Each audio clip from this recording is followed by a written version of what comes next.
My name is Aloan Frost. I am 33 years old.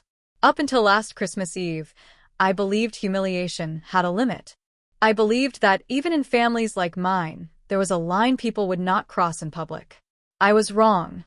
The insult didn't come in private. It came under crystal chandeliers, between carved turkey and imported wine, in front of 40 guests wearing silk and polite smiles. Still jobless, Aloan? My father said, laughing lightly as if it were a harmless joke. Still playing librarian while the rest of us work? Laughter followed. Controlled. Social. Surgical. My mother didn't correct him. She sipped her champagne and added, "She prefers hobbies over ambition." I stood there in my navy coat, snow melting at my boots, holding a bottle of wine I had brought as a gift to a house I no longer belonged to. Before I tell you what happened next, you need to understand something. I was not jobless. And the house they were mocking me inside, technically, it was already mine. I didn't correct them. Not then. That's the thing about people like my parents, Robert and Diana Frost. They don't argue for truth. They argue for control. If you challenge them publicly, they don't hear the facts. They hear rebellion. And rebellion, in their world, must be punished. So I smiled. Small. Neutral. The kind of smile you wear when you're standing in a museum and someone bumps your shoulder and you decide it isn't worth turning around. "Good to see you too," I said. My father tilted his head, pleased with himself. "We worry, you know," he continued, loud enough for the room. 33. No real career path, no husband, no stability. It's sad. That word, sad, landed like a stamp on my forehead. My brother Asher, 2 years younger, the golden child in a tailored suit, gave me a sympathetic look that wasn't sympathy at all. It was permission. Permission for them to keep treating me like a mistake. The guests glanced between us, hungry for drama but too polite to admit it. And through all of it, I kept my hand steady. Because I hadn't come for their approval. I had come because a week earlier, I'd received a letter that changed everything. Not from a court, from a bank. And it had my parents' address typed neatly across the top. The letter arrived 3 days before Christmas. It wasn't festive. No red envelope. No gold trim. Just a plain white document marked confidential, transfer of note ownership. At first, I thought it had been sent to me by mistake. The property address listed beneath the heading made my stomach tighten. 17, Willow Creek Drive. My parents' house. The colonial with the stone driveway. The manicured hedges. The Christmas wreath that changed every year, but somehow always looked expensive. I read the letter twice. Then a third time. 6 months earlier, a private investment group had quietly purchased a bundle of distressed mortgage notes from a regional bank. My parents' refinance loan had been included in the sale. And that investment group? It was a limited liability entity I had funded 2 years ago. Aloan Frost Holdings. I hadn't targeted them. I hadn't even known their mortgage was in that portfolio. But legally, undeniably, the debt secured against their house now belonged to me. They didn't own it free and clear. They owed. And I held the paper that proved it. So when my father laughed about my joblessness under his imported chandelier, I let him. Because technically, he was paying rent to the woman he called a failure. You have to understand something about my parents. Image was oxygen. The Willow Creek house wasn't just where they lived. It was proof. Proof that Robert Frost, senior partner, and Diana Frost, charity chairwoman, had succeeded. It hosted fundraisers, networking dinners, political donors, Christmas galas like this one. The mortgage was never discussed. In their world, debt was something other people had. But I work with records, with paper trails, with the quiet truth hidden in fine print. 2 years ago, when I started building my investment LLC, I didn't do it recklessly. I studied distressed assets, foreclosure prevention structures, note acquisition strategy.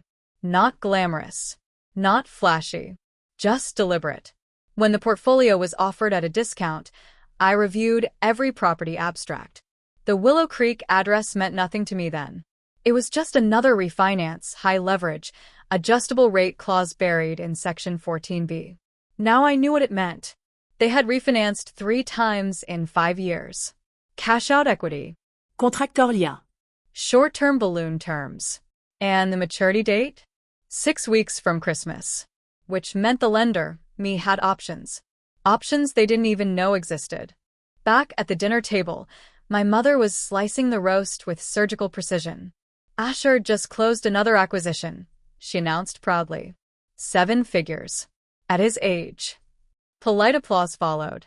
Then her eyes shifted to me. And Aloan, she continued sweetly, still at the archives? The word archives sounded like daycare. Yes, I said calmly. Still preserving history. My father chuckled. History doesn't pay the bills. I almost corrected him. Instead, I reached for my wine glass and let the silence stretch just a second too long. Because history absolutely pays the bills. It teaches you patterns. And if you study patterns long enough, you learn something critical. Empires don't collapse loudly at first. They collapse quietly, through refinancing agreements, deferred payments, and interest adjustments that compound while everyone is busy hosting Christmas parties. My father carved another slice of meat, unaware that the maturity date on his loan was approaching like winter itself. 40 guests, crystal glasses, garland and candlelight, and beneath all of it, a ticking clause. After dessert, my father made a toast. He stood at the head of the long mahogany table, wine glass raised, posture immaculate. To success, he said smoothly. To ambition. And to children who understand the value of hard work. There was a pause. A deliberate one. His eyes slid to me. And to those still finding their way. Soft laughter. Someone coughed to hide a smile. I felt the old instinct rise. The one that used to make me shrink, apologize, disappear. But I wasn't 25 anymore. I set my glass down gently. Actually, I said, voice steady, not loud but clear enough to carry, since we're talking about hard work. I've been meaning to ask you something, Dad. He blinked, surprised at the interruption. The adjustable rate on Willow Creek, I continued lightly. Has the lender contacted you about the maturity date? The room went still. Not loud still. Curious still. My father's smile didn't fade, but it froze. What are you talking about? He asked carefully. I met his eyes for the first time that night. The mortgage, I said. The one that matures in 6 weeks. My mother's knife stopped midair. And for the first time, they weren't laughing. The silence didn't explode. It tightened, like a wire being pulled slowly between 2 hands. My mortgage is none of your concern, my father said finally, his voice calm, but thinner than before. And certainly not dinner conversation. I agree, I replied. Financial responsibility should be handled privately. A few guests shifted in their seats. My mother recovered first. Aloan, she said with a warning smile, this isn't appropriate. Appropriate. That word had ruled my childhood. Appropriate dreams. Appropriate ambitions. Appropriate levels of independence. I reached into my coat pocket and pulled out a single folded document. I didn't wave it. I didn't slam it on the table. I simply placed it beside my wine glass. 6 months ago, I said evenly, the lending bank sold a portfolio of distressed notes to a private holding company. My father's jaw tightened. And that holding company, I continued, now holds the promissory note secured against this property. The guests weren't pretending not to listen anymore. My father leaned forward slowly. What company? He asked. I held his gaze. Aloan Frost Holdings. The crystal chandelier above us hummed faintly. No one laughed this time. For a second, my father didn't react.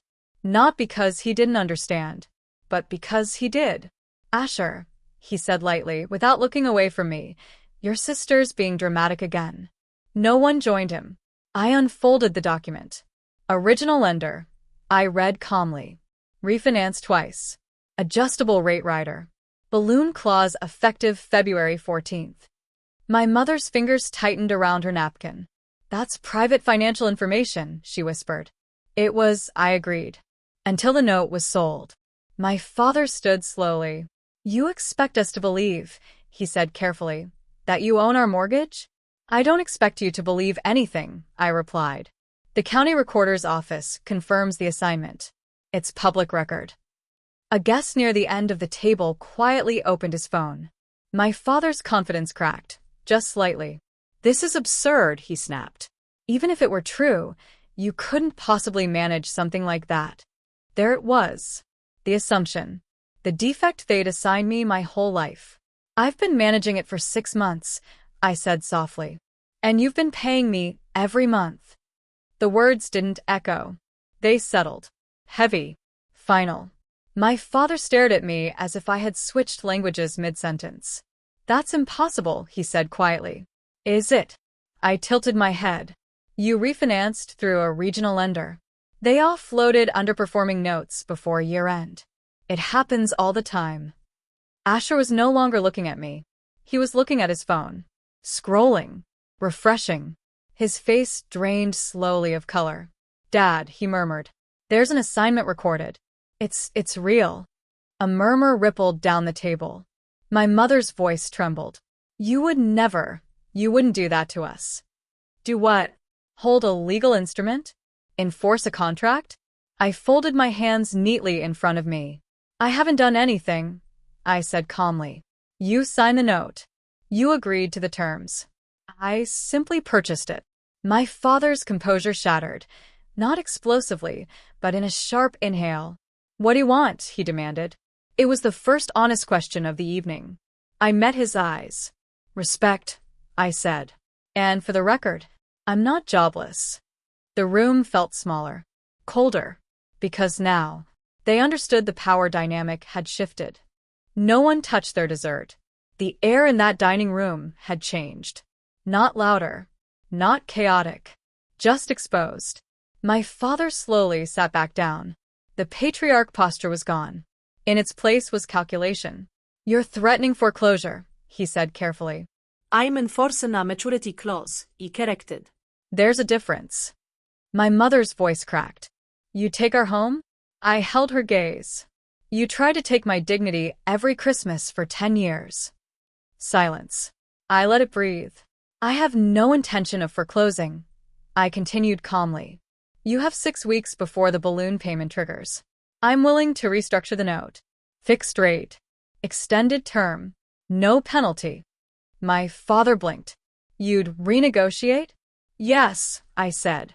Under one condition. The room leaned in. No more public humiliation. No more jobless jokes. No more rewriting my life to fit your narrative. I stood, smoothing my coat. You wanted a successful child, I said quietly.